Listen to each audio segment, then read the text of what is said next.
separate empathy from agreement, and you have started to unleash it.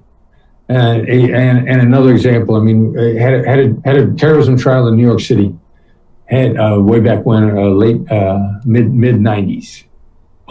Terrorists, badass terrorists in civilian court, convicted them all. Which means, first of all, you can do a terrorism trial in open civilian court.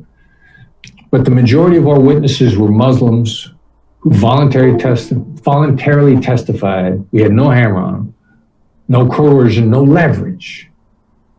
Negotiated their voluntary testimony against a Muslim cleric.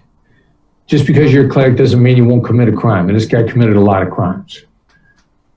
How do you get a member of a religion to voluntarily testify against one of the leaders in that religion who has been a criminal?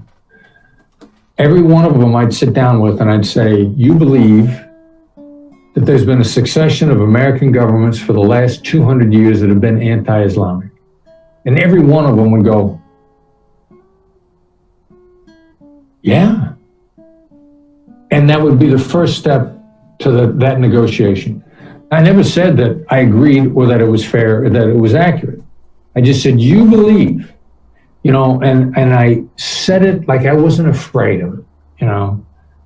Here's your truth. You know, you can't handle the truth. I can handle your truth. I can handle your truth so well that I'm not afraid to speak it out loud because I feel so insecure in my position and suddenly I got to give in. We didn't give in to any of those guys, not one of them.